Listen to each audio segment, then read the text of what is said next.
You may want to consider shopping through Instacart this winter if you like watching snow more than walking in it. Celebrate soup season or own several pairs of fuzzy socks because staying home means staying warm. And some days just scream delivery. So this season, get everything you need right from the comfort of your robe. Download the Instacart app and get delivery in as fast as 30 minutes. Plus, enjoy $0 delivery fees on your first 3 orders. Service fees, exclusions, and terms apply. You can support this podcast at patreon.com/partnersincrimemedia. I'm Rebecca Lavoie, and this is Crime Writers On.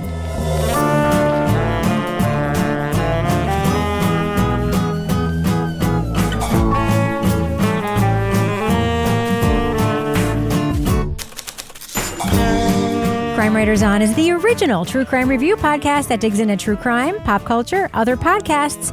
And on this episode, they were the most violent organized crime operation in the Lone Star State. How did authorities topple the Aryan Brotherhood of Texas? We'll talk about The Takedown, American Aryans on Max. Joining me to get that done and more is true crime author, TV journalist, and host of These Are Their Stories podcast, my husband and love of my life, Kevin Flynn. Hi, Kevin. Hey, Rebecca, thanks for making the studio sticky. Yeah, we'll talk about that. All right. Also with us is private investigator, certified pet detective, resident cat lady, and author of The Final Curtain, Laura Bricker. Hi, Laura. Hey, Rebecca. And finally, our captain of all things cynical, author of the City Trilogy of novels, host of Rip Current, Strange Arrivals, and our Patreon Deep Dive Book Club podcast host, Toby Ball. Hi, Toby. Hey, Rebecca. So, Kevin, this is Monday's program. It is. What's coming up on Thursday's radio show? Radio show? I was just being cheeky. Okay. Well, on the radio show, we're going to be talking about the latest podcast from Canada Land. It's called The Copernic Affair. All right. It's all radio, right, Kevin? Well, I mean, I feel like you're having a different discussion than the Radio rest of on us. demand is what we're making here. So I am also sorry. It's also 2012 apparently now. Okay. Yes. Yeah. Radio on demand. By the way, I'm also sorry that I'm just going to say this.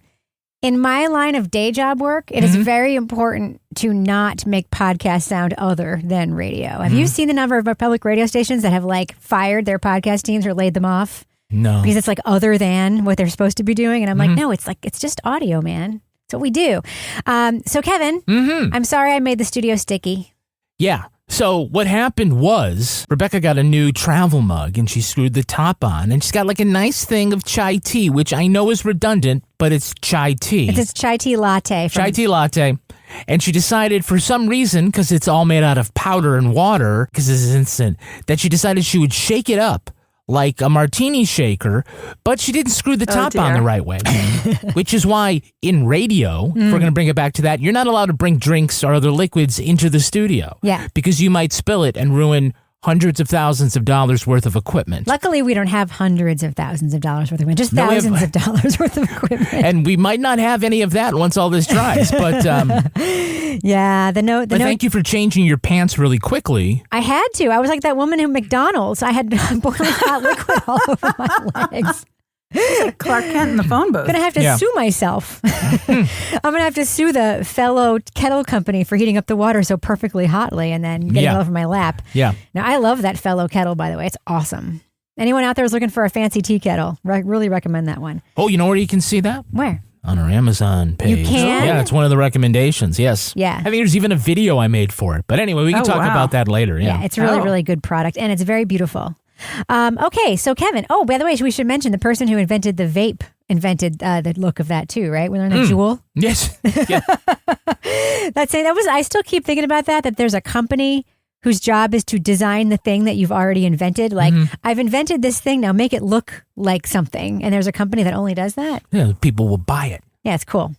All right, should we talk about the thing we're supposed to be talking about, Kevin? Yeah, let's do that. All right, leading off. Am I allowed to say what I was really taught, or do you want me to sugarcoat these words now? Okay. I mean, as a little child, we can even go back to a baby. You're taught you don't fuck with anybody outside your race. It's totally degrading to our kind. The Aryan Brotherhood of Texas was more than a white power hate group.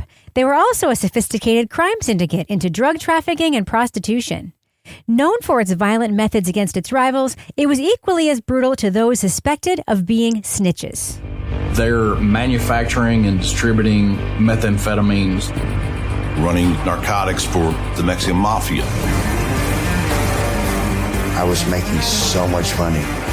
Plenty of women, cars, bikes, boats. After a series of particularly cold-blooded killings, law enforcement groups teamed up to take down the Aryans' statewide operation. By flipping defendants and cultivating informants, authorities were able to connect the racket and destabilize the group. The Aryan Brotherhood of Texas was the biggest domestic terrorist threat in the United States.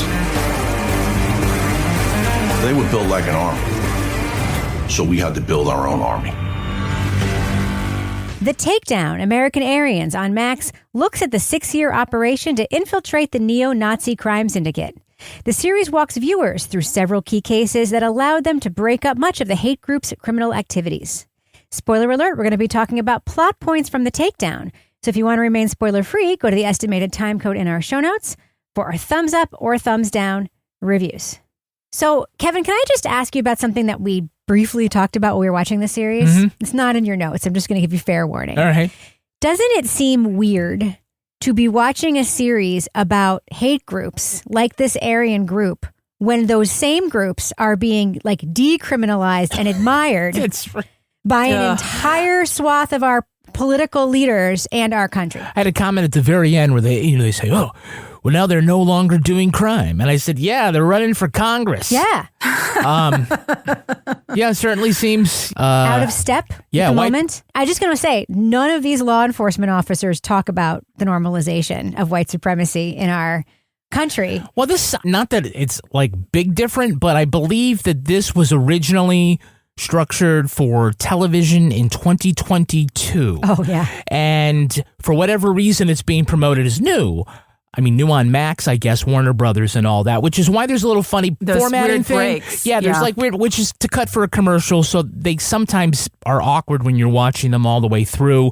But I just noticed at the very end it was copyright 2022, so not that anything should have changed between now and then about Nazis being bad, but yeah, there was... We have a Secretary of Defense who has maybe some of the same tattoos that these guys have. It's wild. Good people on both sides, Rebecca. Thank you. Thank you for reminding me of that. Well, maybe someone will come over to slice it right off of you because that's true. The patch. You gotta... So, Laura, Kevin just mentioned that this was formatted for, quote, non-premium TV. Did you notice that as well? Yeah, I was watching it. And I'm like, what's going on here? I'm like, oh, this is one of those things they made. They tried to sell. They set it up for commercial breaks for like Investigation Discovery or something. And then they're like, oh, guess it's going to Max, but we're not going to do anything about these weird breaks in here. So it does sort of take you out of like, as you're watching it, but I was just like, whatever.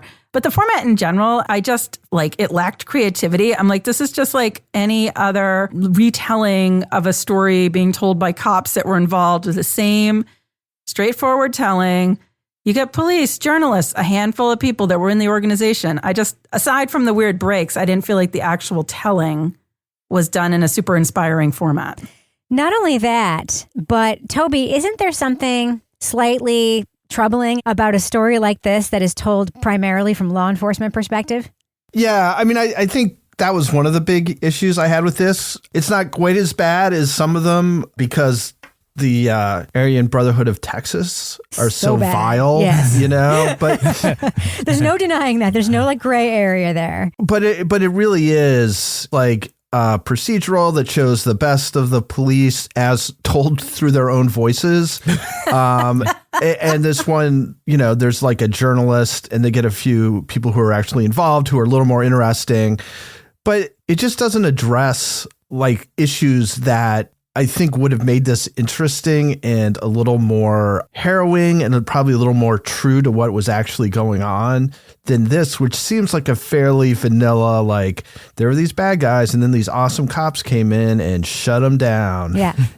Eventually. Yeah.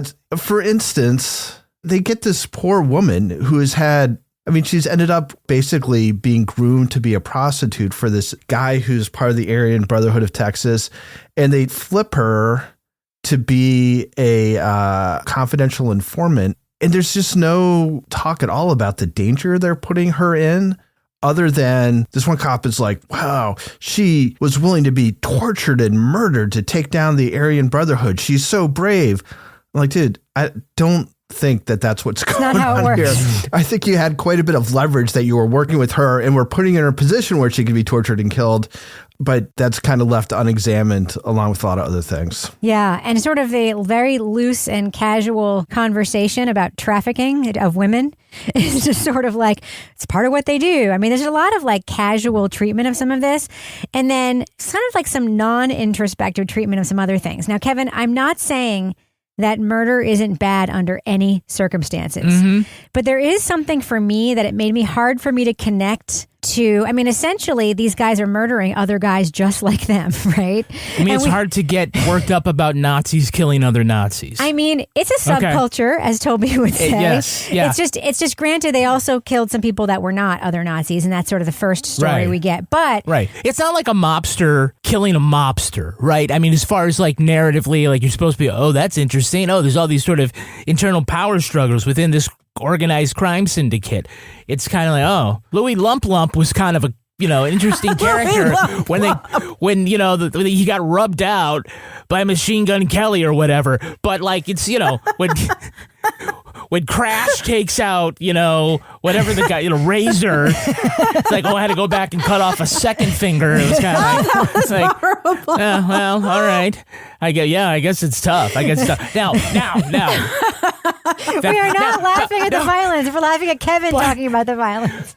But then you shift to like, why is that interesting? Because you also see that level of violence in other crimes that they commit. Like they kill this girl her name is Breonna Taylor. I think it's Breonna Taylor. But they keep calling her Breonna Taylor. That was so confusing to me. Yeah. So I was not related to that case, but this was a white girl from the suburbs of Texas who got into meth, which is not an unusual story. But she was hanging out with the Aryan Brotherhood, and for some reason, they started to think that she was a snitch. It probably had nothing to do with the fact that everybody was hopped up on meth and super paranoid. Yeah. But the way that they killed her with, this extended amount of torture. They tied her up using zip ties, and the questioning about her possible snitching began. It went on for hours and hours. They shaved her head. They used a battery charger on her.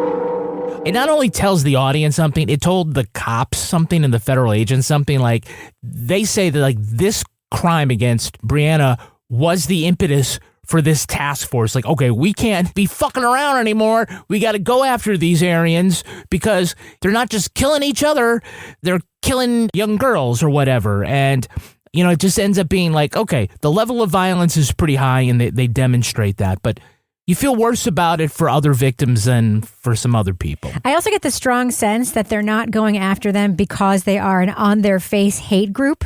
They're going after them because they have a drug operation and it's an organization, right? Like, in a better world, they would be being investigated because of the civil rights violations that they are committing all of the fucking time. It's really, really interesting, sort of like the threshold. But I understand that, that's, what it took to bring them down. So, Laura, do you feel like you learned a lot about the Aryan Brotherhood of Texas while you were watching this?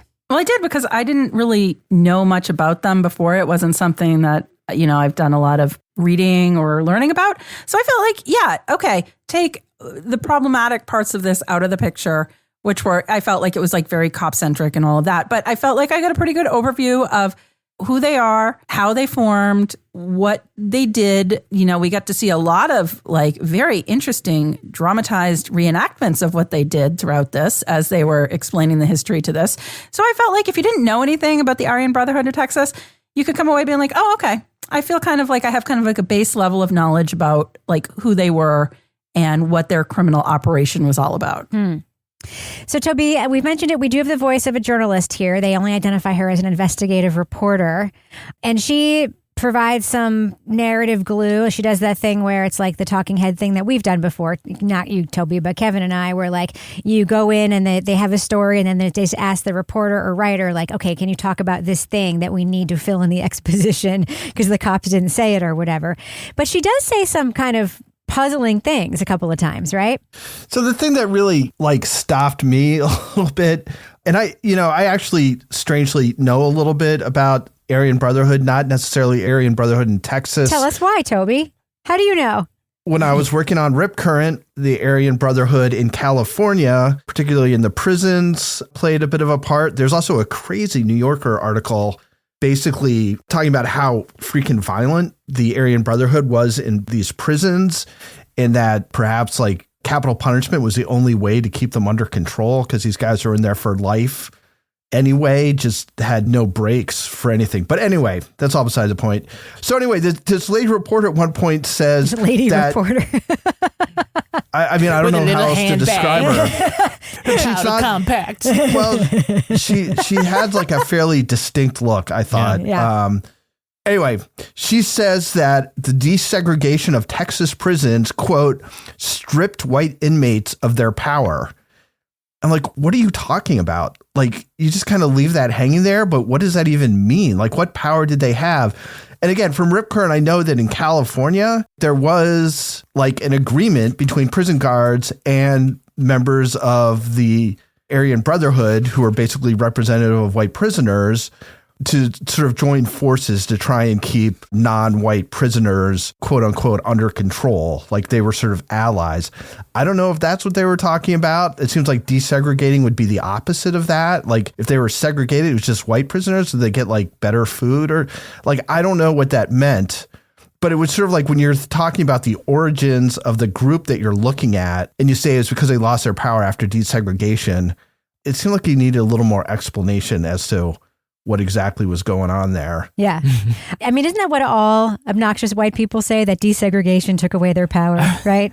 Yeah. Yeah. I feel like it might have been more artful, or maybe more accurate to say this was a backlash from that, or that was the inciting incident to formally create these gangs. But you're talking about that her name was Carolyn, I'm sorry, I forget her last name, but that journalist there. The really interesting part, I think, in the whole series for me is that she has this prison interview with Dale Jamieson, who was convicted of killing Breonna Taylor. And I just kind of wish they did something more with that opportunity that they had with him, because the interview segment is a little encapsulated. And I wish that they had done something more than just sort of relay the sister's questions to him. It's hard to judge by his demeanor, like these were very horrible things. And then he sort of backhandedly blames her because, like, those are the rules. Don't hate the player, hate the game, man, because she did these things, right? I did what I did because of what she did. You know, she's not an innocent victim in here. You know, I believe that the Aryan Brotherhood was my family, and that was my love, you know, and she was bringing something to harm me, to harm us. And for some reason, I was supposed to transition into the business section, and I forgot where I was going. Let's do it. We're in the business section. Kevin, why should people join us on Patreon? Because you get to witness all of our smooth talk. That's like right. that. Kevin is so well thought. So well thought. I don't know. Tattoos. I just started going off on that interview there. Then so I was like, oh, well, you know, if you want more introspection, then you should listen to us at patreon.com/partners in crime media. So much introspection. You'll get all sorts of really great things, including the Crime Writers on After Show. This week, going from Aryans to our little dog, Stuart. Oh, it's just the same. He's the same. Stuart's fine, but we have questions about Briscoe's political allegiances. Oh, always. Oh. Yeah, we think he might be a National Socialist. And, yeah. But I mean, that's or a member of the Proud Boys. We're just not sure. Not sure with this dog. So we'll talk about that. Other great things that you get at Patreon include our Married with podcast, where we give all sorts of relationship advice. We have Rebecca Lavoie's Readathon, looking at the Karen Reed case. All sorts of new stuff happening, including updates on her appeal for, her double jeopardy case. Kevin, forget that. That was yesterday's news. We taped an episode last week that we put out on Wednesday or Tuesday. By the next day, I already have enough material to tape a whole new episode. Shit is being filed left and right. It's wild what's going on down there. Another great podcast is Laura Bricker's Leave It to Bricker podcast, in which Laura goes on all sorts of adventures, including trying to get to the top of Mount Washington in a snowcat. What was that like? It was bumpy. Yeah. It didn't look like a proper snowcat. It looked like a school bus that had been turned into a snowcat. From the pictures I it's saw. basically like a van that they put, like, they take the tires off and put these like big tank tire things on. Yeah. But it was definitely bumpy. Pee before you go. It was definitely freaking cold when I got up there. My phone froze. I didn't include this in the podcast, but while we were up there, somebody got proposed to. How did you not do that? I totally forgot about it until this very minute. Did you get it on tape? No, because it was so cold. My phone had frozen. And so this lady was walking out from the scenic vista, and she was like, it's so cold. And my van driver goes, well, why don't you put your gloves on? And she's like, because I just got engaged. Oh, wow. I just can't believe it. Did her gloves not fit over her giant new rock or something? Apparently so. Yeah. Okay. She was crying. She was shaking. It was an adventure. If you drop it in the snow, it's gone forever. Kevin, if you ever proposed to me when I'm that uncomfortable, I would have been very unhappy. Yeah, you were. Rebecca, by the way, true story, was terrified that I was going to propose on a Jumbotron. Or in any place in public. Yeah. But yes, we went to a baseball game around the time we were talking about getting married. And I was like, oh my fucking God, if he proposes to me, we're going to put the Jumbotron. The answer will be no. Yeah. In front of all of these people. That's right. I believe that was the second season of Somebody Knows Something. It happened. Happened on New Year's Eve, too, on television. Okay, next Tuesday, if you're a member of the Deep Divers on Patreon, you get to watch Toby record his next episode of Toby Ball's Deep Dive Book Club podcast. And the book is called Murder in the Bayou. Toby, I don't even know. What is this book about? It's about the Jefferson 8, I believe they were called. And it was 8 women working in the sex trade who were found murdered, and the investigation of that. But it's, I'm not all the way finished with it, not surprisingly, but a lot of it's really about just the insane corruption among the police in these small towns, in these lightly populated Louisiana parishes, including just like basically stopping people in cars going through their towns, confiscating their drugs, and then a few weeks later selling those drugs on the street to make money. All kinds of stuff like that. Some murders that they may have been tied up in. It's all pretty sordid. So anyway, interesting book, definitely. So you can get all that by joining us at patreon.com/partners in crime media on your laptop, which is definitely the best way to join. Don't use the iPhone app. They're going to charge you extra money. But you can do it on iOS on your iPhone. You could do on iOS on your iPhone. If you use the app, they charge you a little extra. But you can listen on your app after you're a Patreon member. Do your transaction in a browser. Yeah. Okay. It's complicated. Okay, it's We sound like we're like 100 years old. Like, when you go to the supermarket, make sure you do this. You'll get a better discount on the coupon. When you open your phone, make sure you're in the target circle. Your thing. Oh, all right. So, remember Ames's? That was so cheap. I used to work there. I worked in high school. I worked at Ames. Let's talk about that in the after show too, shall we? Yeah. I'm just going to jump in and say, thus ends the business section. All right, Kevin, should I go ahead and fade that music out right now? Do it. All right. You may want to consider shopping through Instacart this winter if you like watching snow more than walking in it. Celebrate soup season or own several pairs of fuzzy socks, because staying home means staying warm. And some days just scream delivery. So this season, get everything you need, right from the comfort of your robe. Download the Instacart app and get delivery in as fast as 30 minutes. Plus, enjoy $0 delivery fees on your first 3 orders. Service fees, exclusions, and terms apply. So, Laura, after watching this documentary, are you now dreaming of becoming a Featherwood? Yes or no? What do you mean becoming? Rebecca, have you not seen all my tats? That's true. That's true. Talk about what a Featherwood is and what you thought about that entire part of the enterprise. That actually, I found that very interesting and also very heartbreaking. So Featherwoods were the partners / girlfriends / sex slaves of the members. They did what the members said. They followed the rules. They were like, the man is the boss, and that's the way it is. So it was very misogynistic, but they took a lot of pride in being Featherwoods and being tough and being able to like do all the things and follow all the rules. It was really sad with the one woman, Betty, who's now married to the guy Crash, who was apparently also sleeping with somebody else before, but whatever. But she was talking about Carol. It was Carol, right? Carol, yeah. The one who becomes the one who rats him out. But so Betty. Wait, did you just say she ratted him out? Carol. Yeah, Carol did. Carol ratted him out. Sorry, Toby.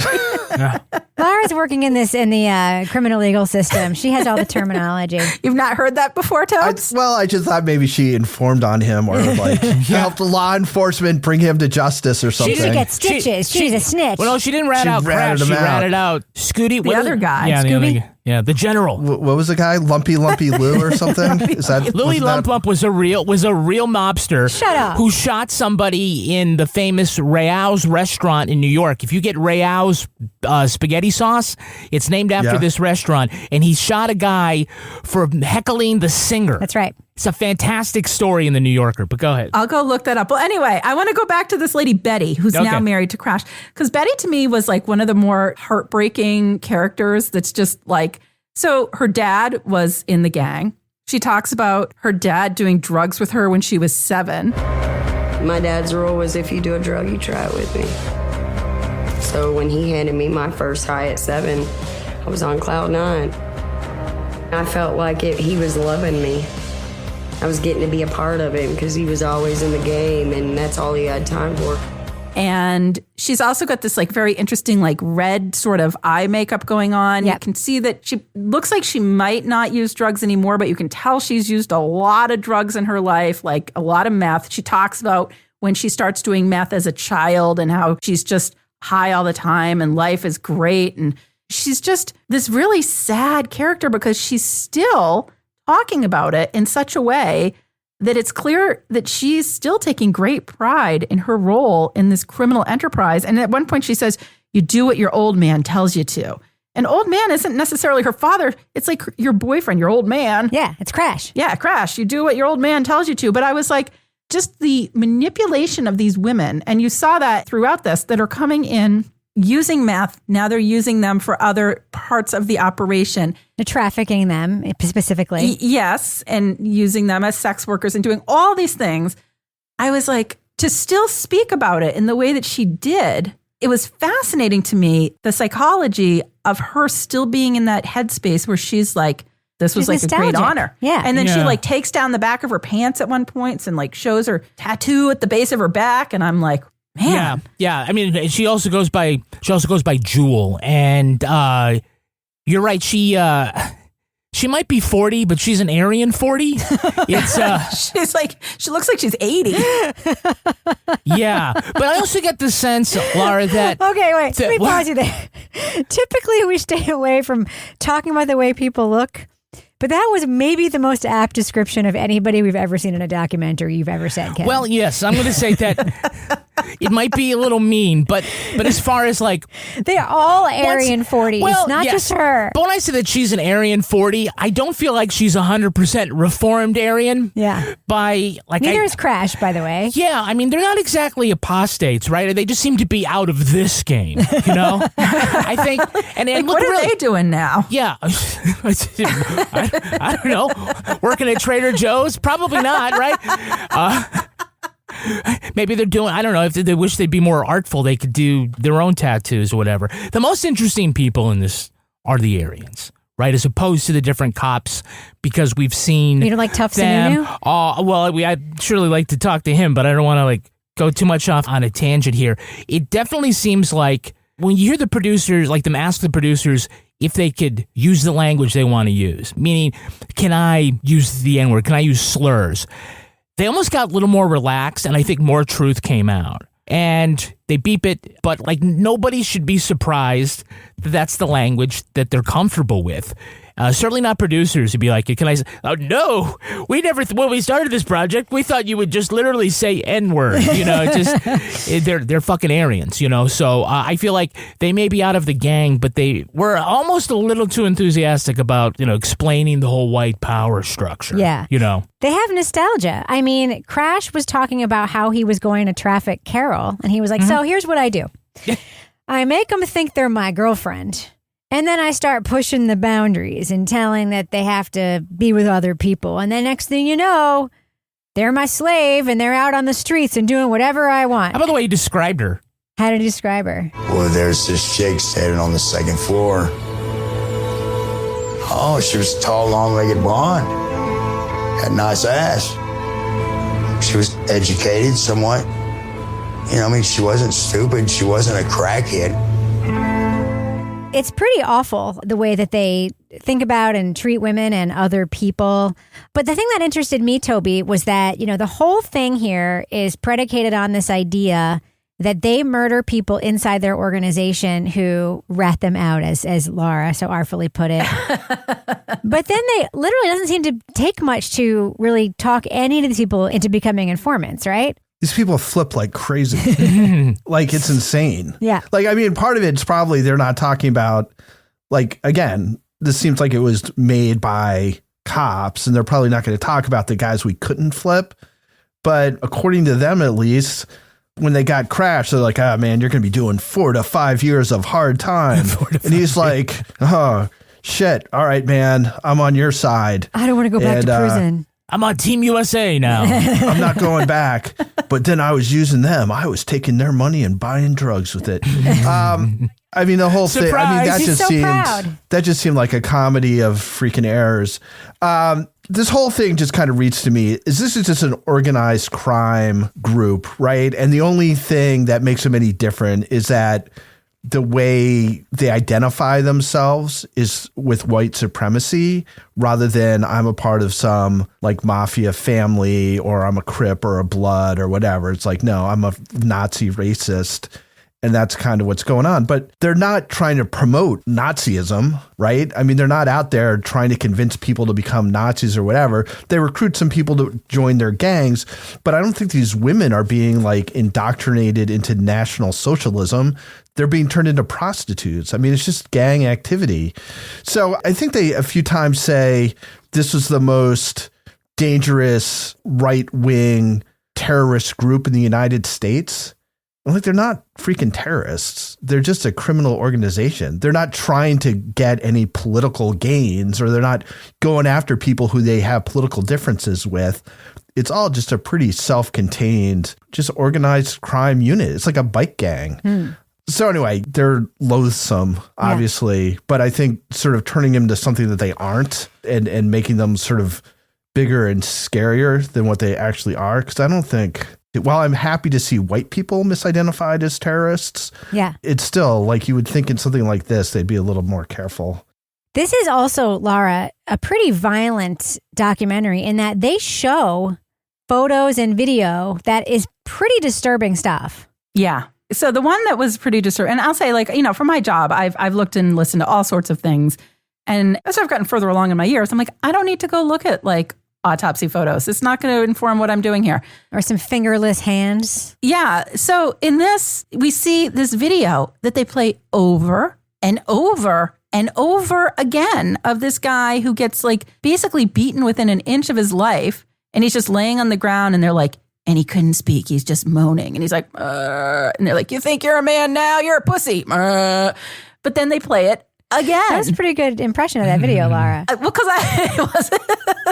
But it's like over and over and over again. And I'm like, okay, we get it. These people are super fucking violent.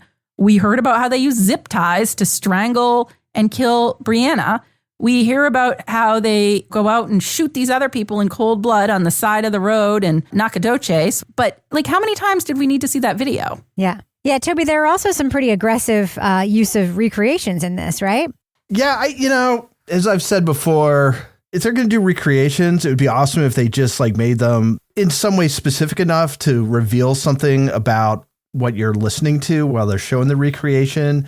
And I think Errol Morris in Thin Blue Line was sort of the person who first demonstrated how to make that work. There was a lot of stuff here that was either just completely like useless. It was just like, well, we don't have anything else. So we'll just have slightly blurry people who look a lot like the cops that are actually doing this kind of walk around or like do like soul brother handshakes when they decide they're going to snitch or whatever. A lot of it just seemed to further this idea that, again, it's like, it's propaganda. It's just like, look what a fucking great job we're doing. Or they found a bunch of like sort of rangy dudes to sit around without shirts and wearing jeans and like fake tattoos and shave their heads. And what a great casting call day that might have been. Nazis. Look at these Nazis and these chicks who hang out with them. There's something very funny to me that when they show the real picture of someone and then go to immediately to a recreation and it looks nothing like the person. Yes, I had the same. Like Carol looks nothing like the Carol we saw in the picture. We have the cop who's telling the story about sitting outside in the motel, and then we go to the recreation and there's a cop sitting in a car who looks nothing like the guy that they keep cutting cutting back to. Like, it's like the guy talking, and I'm like, is that supposed to be him? I don't think that's him. And then he's like, I don't think they're the same race. See, I had the same reaction. I was like, oh, is that supposed to be the same guy? Or is that like another guy who happened to be a part of this? Or what's going on? They just have the same bald head and eyebrows. Exactly. And that was about it. Yeah. Exactly. Yeah. But like structure-wise, like these 4 episodes, this has got a little disjointed because while all of these individual cases are things along the storyline that contributed to the ultimate goal, they don't feel like they're connected because they're also very different, and structure-wise, the episodes are very different. One, you got like a reporter goes into prison interviewing Aryan, and you've got one where there's all sorts of photos and videos from inside, one of the brother chapters are talking about bringing down one of the generals. And the other one, you've got recreations of a blonde actress in a leather miniskirt harassing black men at the convenience store. And it's all being played in slow motion, right, for dramatic effect. It all seems like really weird. I don't want to say weird, but there's a little bit... I think weird is an okay word. There's an incoherence about it. It was kind of hypnotic. Yeah, you know what? It just seemed like each crime didn't quite connect narratively with the one that comes next, right? So, I don't know. There's one recreation that I laughed out loud when it happened. Is when we see the real footage of a woman sitting in an interrogation room, and she apparently has crystal meth in a bag up her, quote, orifice. No one would say it. No one would say it. It was in her vagina or whatever. And then there's a recreation with N-word, but not vagina. That she uncrosses her legs or whatever, and then there's recreation of this bag in slow motion. Like, that is a huge bag.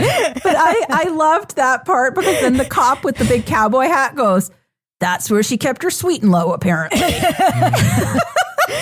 he had this giant and I'm like, oh, you're funny. Oh, don't they have to explain what sweet and low is after that? Yeah, they did. The pink packets. A non-sugar sweetener that comes in the pink packets. There's nothing funnier than having to explain the joke that you just made. Yeah. But Laura, one final thing I want to touch on, I'd love for you guys to weigh in on this, is we talk about propaganda, which this is, in my opinion, but there is a cop, the most propaganda-iest of the cop at the center of it, this ATF agent who is the central figure. And as I kept saying, he does look like a tough Sununu brother. If you guys know who Chris Sununu is, he's the guy that Anderson Cooper called a dick on national TV earlier this week. He used to be the governor of New Hampshire. And he has a whole family where everyone looks kind of alike, but just a little bit different. There's like a Sununu, there's Governor Sununu, there's his dad, who was John Sununu. There's his brother who lives in the town next to me, who's little Sununu, who looks like him, only he's like 5 feet tall. Right. And then there's conspiracy theory Sununu, who looks like a little bit distorted. This is tough guy Sununu, in my opinion.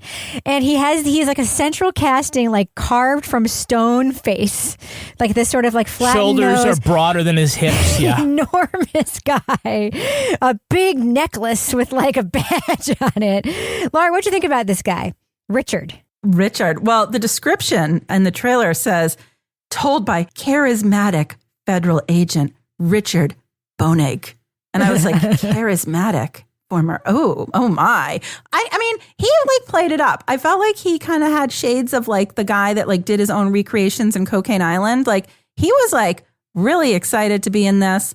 He was interesting, but he was like such like a white dude cop that I was like, could we have heard this from a different perspective? Maybe he was interesting. Not my cup of tea, but I don't know if I would call him the charismatic federal agent. But he could be the Sununu cousin. I think I would like this guy better if he were in a book. A true crime book than in this, just judging by like the different, we'll call them costume changes, and then like interviews where you see it's like daylight outside and later it's nighttime. They spent hours and hours with this guy. Days. In different places, doing, drone shots. We were in front of this house and all this other stuff. And he's best when he's just kind of doing his thing where he's talking about the parts that he was involved with. But then they also give him like the lines like, but we were just getting started, and all these all these little things because they don't have like a real narrator, So it created an artificiality to him that was probably not necessary. Little did I know when I was assigned to Houston, Texas, I would be targeting one of the most violent extremist groups in the country, the Aryan Brotherhood of Texas. Dude, the final shot is like something from like a Daily Show like farce about this. The drone shot? It's like him standing on the side of like a lake or a pond or something. Yeah. And he's just kind of like looking off into the distance, sort of contemplatively, probably like thinking of all the lives that he saved by busting the Aryan Nation. It was the exact opposite shot that they used with Breonna Taylor's sister. Right. Except the Same drone lake. pushed in. But yeah, you're right. It's sort of like, So okay, now it's you like moved, you pulling get in away. there. Yeah. It's just, I was just like, come on, man. Like this is so bad. Yeah. So I get a very strong impression, and I'm just going to say this. This is the guy, the kind of guy, I'm not saying this is what he did, but I got the impression. This is the kind of guy who goes around trying to sell his story, right? You need to make a great podcast about me and all my adventures. Like, we've met people like this, right, Kevin? Yeah. I've had adventures. I 100% have. Yeah. I was a prosecutor who brought people down. I need my own podcast. Like, that's kind of what this guy reminds me of a little bit.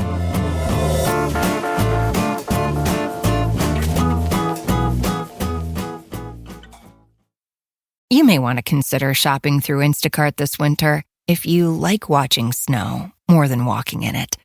Celebrate soup season or own several pairs of fuzzy socks because staying home means staying warm. And some days just scream delivery. So this season, get everything you need right from the comfort of your robe. Download the Instacart app and get delivery in as fast as 30 minutes. Plus, enjoy $0 delivery fees on your first 3 orders. Service fees, exclusions, and terms apply. All right, let's do what we do. Let's let our listeners know. Should they check out The Takedown, American Aryans on Max? Laura Bricker, thumbs up or thumbs down for The Takedown, American Aryans? So I'm going to go thumbs sideways on this. I should go thumbs down, but I'm going to go thumbs sideways because love what you love, Laura. I don't love it. That's the thing. It's like that's the thing about sideways. Yeah. So I'm like going to say I'm neutral on this. This could have been a really interesting story.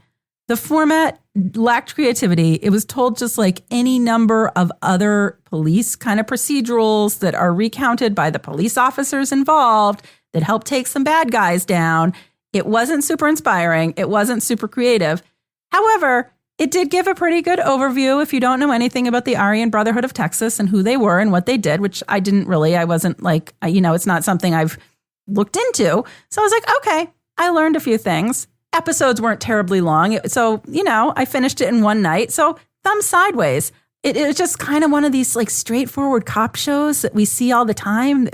I'm like, why is this even a documentary?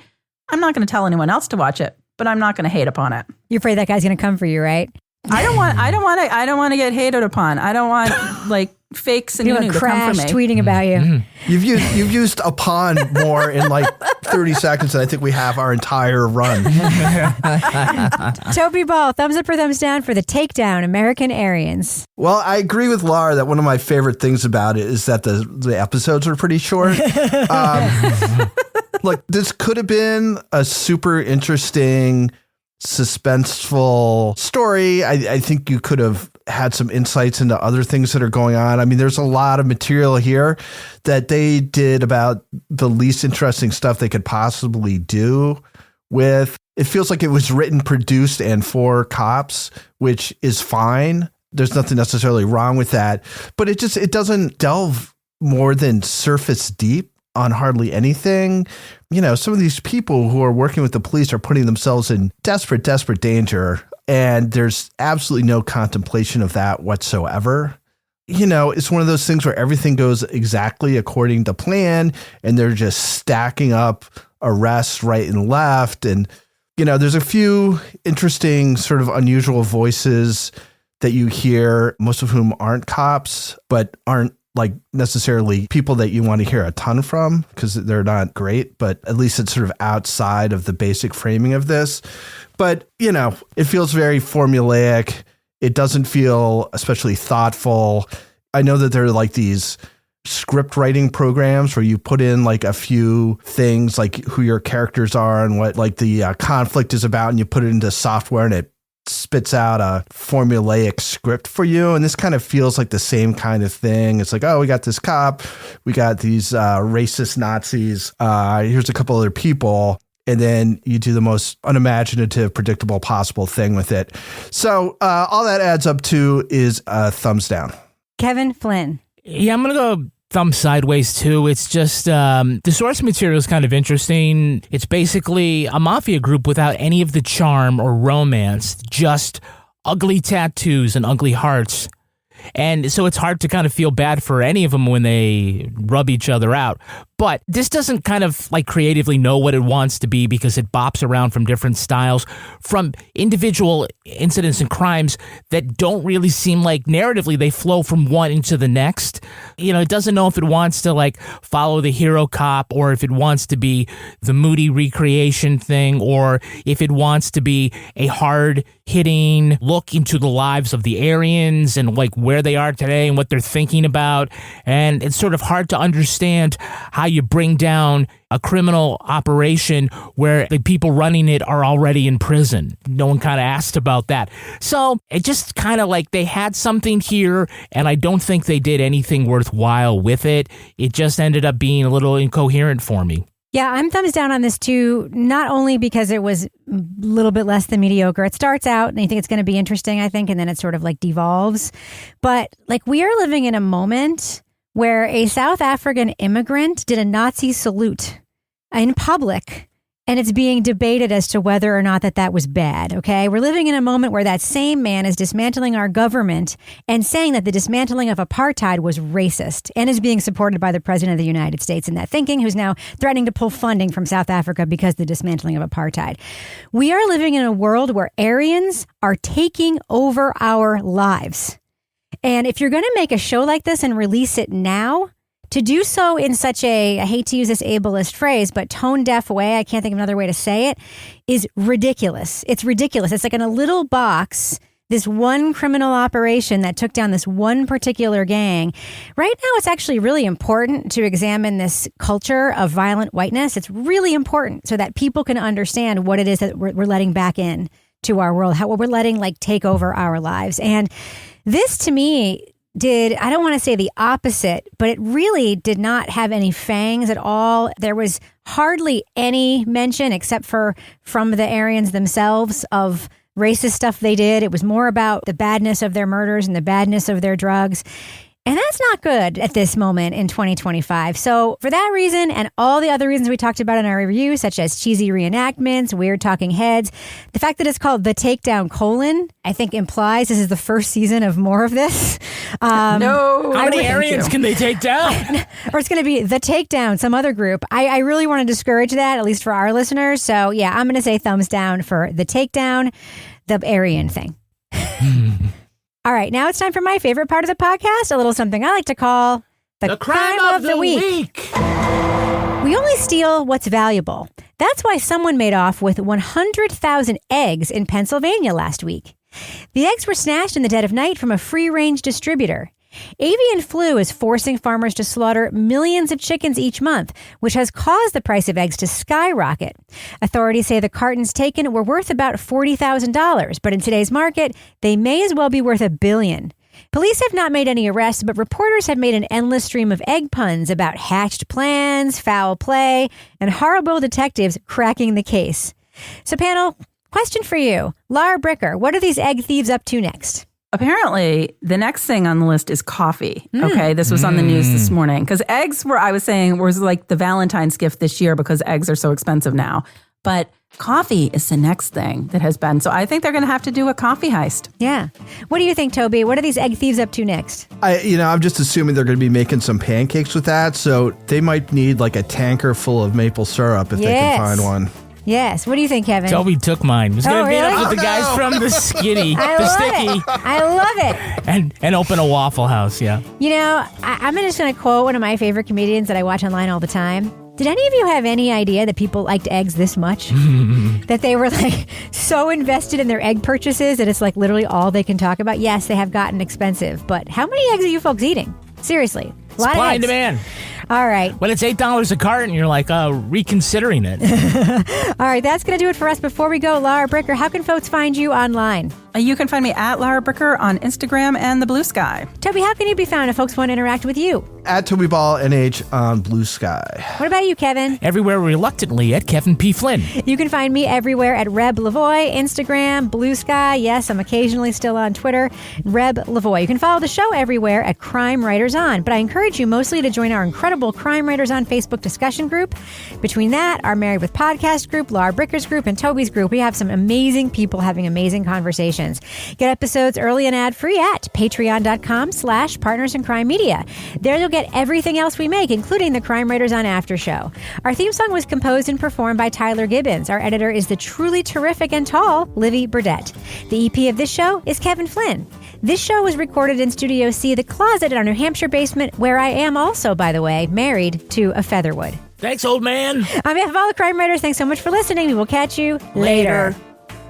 The Aryan Brotherhood of Texas was more than a white power hate group. They were also They were friends.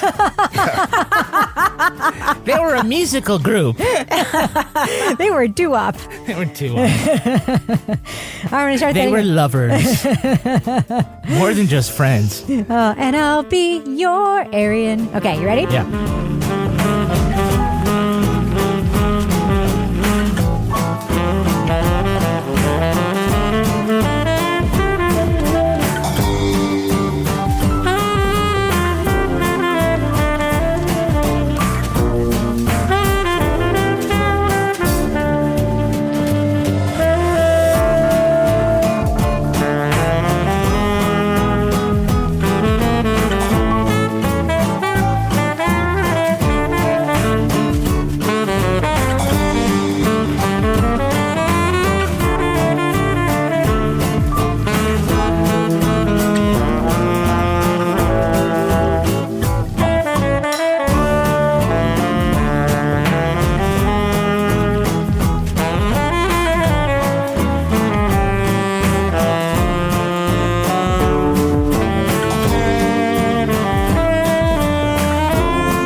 Partners in Crime Media.